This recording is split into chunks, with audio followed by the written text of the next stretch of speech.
suis l'adhérent général d'Optique depuis quelque temps dans le cadre de la mise en place d'actions de prévention qui ont été initiées tout d'abord par la mise en place d'une étude ergonomique au niveau de l'atelier qui se trouve juste derrière moi pour améliorer les conditions de travail, et notamment pendant les phases de préparation des lunettes. Au cours de cette intervention-là, on a échangé avec Monsieur Philippot, donc le responsable de l'entreprise, sur la problématique de la gestion acoustique de son établissement.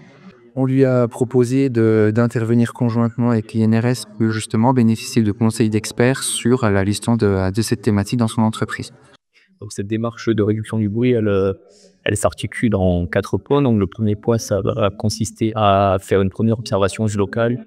Dans un second temps, on va réaliser une analyse d'activité pour essayer de comprendre quels sont les besoins acoustiques des collaborateurs au sein de l'entreprise. Donc est-ce qu'ils ont besoin de communiquer entre eux? Est-ce qu'ils ont besoin de passer des appels téléphoniques, d'être en clientèle, etc.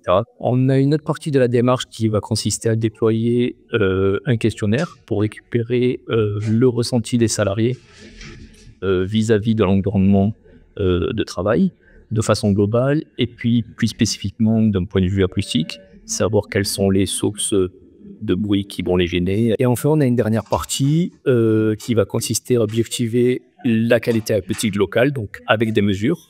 Donc on va réaliser 2 types de mesures. Une première partie des mesures va consister à mesurer le bruit ambiant, c'est-à-dire le bruit qui va avoir dans le local au cours de la journée. Et puis on va également mesurer, en l'absence de collaborateurs, les caractéristiques du local. Donc à travers différents indicateurs, ça va être par exemple le temps de réverbération qui va caractériser un peu le temps où on va mettre le son en décroître dans la pièce. On va également mesurer l'atténuation qui est entre 2 postes de travail, l'atténuation de la parole. Voilà, donc on a différents indicateurs qui vont nous permettre de caractériser le local d'un point de vue acoustique. Et une fois qu'on a réalisé toutes ces étapes, on va pouvoir faire des préconisations aux collaborateurs et à l'entreprise dans le but d'apporter des solutions acoustiques ou des solutions d'aménagement pour améliorer le confort acoustique des collaborateurs.